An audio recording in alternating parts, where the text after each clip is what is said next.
Good morning. How are you? Good. Today we are going to read Stone Soup, retold by Marilyn Sapienza, illustrated by Hans Wilhelm. Aren't they cute? It says, I'm tired. I'm hungry, whined Molly. Don't worry, said Max. Our troubles are over. Look, I see a village just a few miles away. But we don't know anyone there, said Molly. Max thought for a moment. He said. Can you think with Max?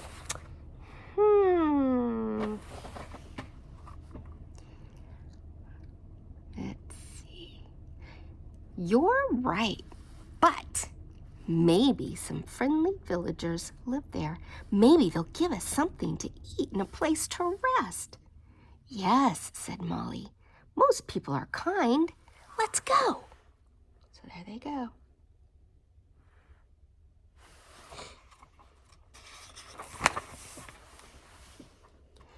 What Molly and Max didn't know is that these villagers weren't kind. They were stingy and mean.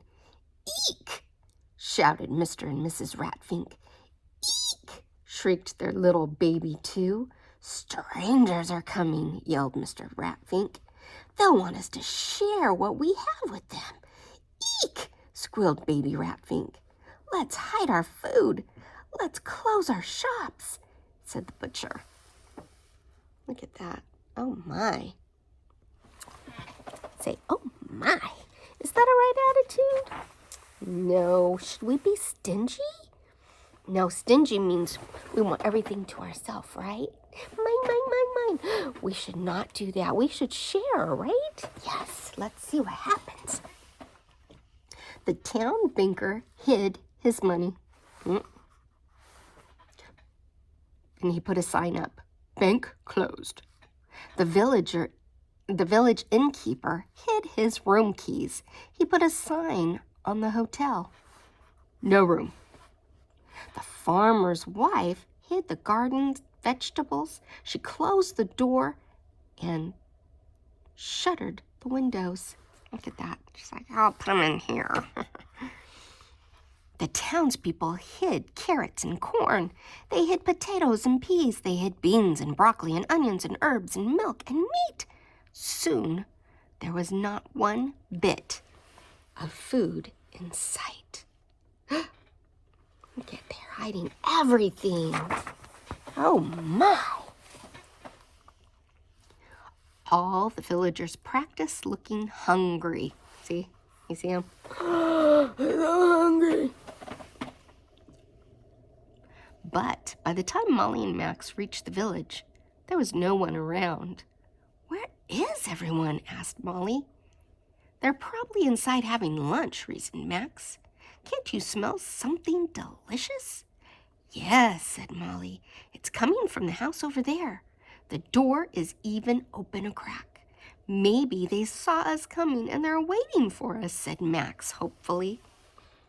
They do have hopeful thoughts, don't they? But when Molly and Max got to the door, it slammed shut. Go away, shouted a voice from behind the door. Molly and Max walked up to a man who was crossing the street. Excuse me, sir, said Molly. Could you please help us? We've been traveling a long time. We could use a hot meal and a place to sleep. Forget it, said the man in a gruff voice. Oh my.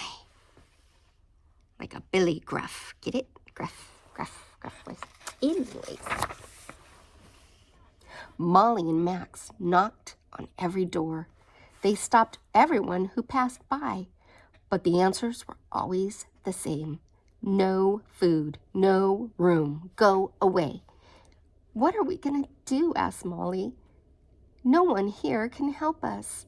I have a feeling that no one here wants to help us, said Max. I think these people have hearts of stone. Hey, said Molly, that gives me an idea. What do you think the idea is going to be? Let's see. Molly whispered her idea to Max. Then they rang the bell. Bong, bong, bong went the bell. All the townspeople came running. See, they're ringing the bell.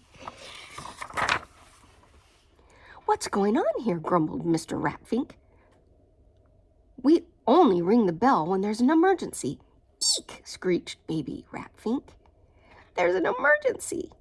Max told everyone there was an emergency. There's no food in this town, so now it's time to make some stone soup, said Molly. Stone soup? I've never heard of it, the farmer's wife said. See? They're all confused. Of course you haven't heard of it, said Molly. It's a secret recipe. But we'll share the recipe with you just the same, said Max. Then we'll all have something to eat and none of us will be hungry. Well, said the villagers impatiently, what do we do first? Molly answered, heat some water in a pot. See?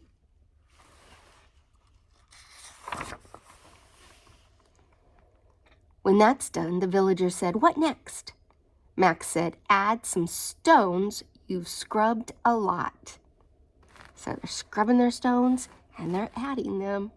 Now the townspeople were really curious. Surely this was the strangest recipe they'd ever heard. They waited a while Molly dipped her spoon into the steaming pot. They watched while she tasted the soup. She said, stone soup is very good plain, but it would taste even better if we could make the fancy kind. How do we do that? Asked the mayor. Sprinkle pepper, salt, and herbs, said Molly. Let it boil undisturbed.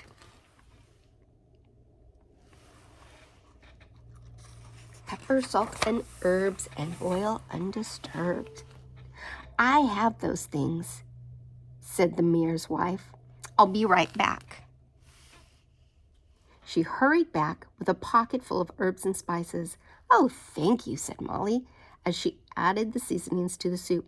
What's next? Asked the mayor's wife. Drop in carrots, onions too. Let the soup heat through and through, said Molly. But we'll have to do without carrots and onions, she sighed. I have those things, said the farmer's wife. I'll be right back. She came back with a stack of bulging carrots and onions. Oh, thank you, said Molly, as she added them to the soup. What's next? Asked the farmer's wife. See how she's getting them to share? Tricky. All these things they said they didn't have, they did. Molly replied, stir in milk to make it sweet. Add potatoes for a treat. With milk and potatoes, it would be so much better. I have milk, shouted the butcher's wife. And the banker's wife has potatoes. We'll be right back. The butcher's wife returned with the 2 buckets brimming with milk. The banker's wife came back with a basket full of potatoes. Oh, thank you, said Molly as she added them to the soup. What's next? Asked the banker's wife. See, they're running to do exactly what she said, and they're using all the stuff they said they did not have.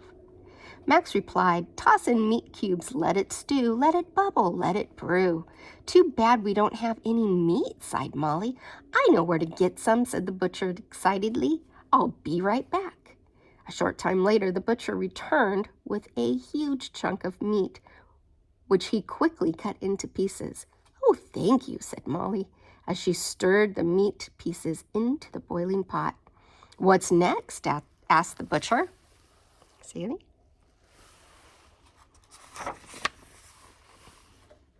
The best part, said Molly. Taste the soup, and when it's done, serve stone soup to everyone. Yay, cheered the mayor. It's time to taste the soup. He snatched up a spoonful of soup and tasted it. "This is the most delicious soup I've ever had," said the mayor. "And to think that it's made with nothing but stones and water. Amazing." Is it made with nothing but stones and water?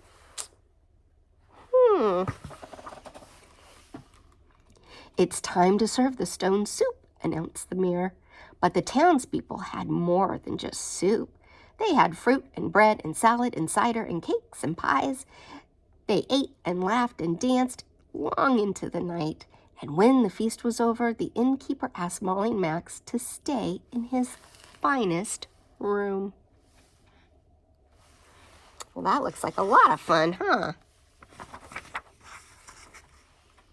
The next morning, everyone waved goodbye to Molly and Max. "How can we thank you for the secret recipe?" they called. "Share stone soup with everyone," sang the travelers. So here is her recipe for stone soup. Heat some water in a pot. Add some stones you've scrubbed a lot. Sprinkle pepper, salt, and herbs. Let it boil undisturbed. Drop in carrots, onions too. Let the soup heat through and through. Stir in milk to make it sweet. Add potatoes for a treat. Toss in meat cubes. Let it stew. Let it bubble. Let it brew. Taste the soup, and when it's done, share stone soup with everyone. Yay! Well, that was fun, huh? Instead of getting grumpy that these people who were not very nice were not sharing, they thought of a plan to help them learn how to share, and everyone had so much fun, right? So next time you go to be stingy and you're like, "No, sibling or friend, this is my toy," remember, when you share, you have more fun. I love you.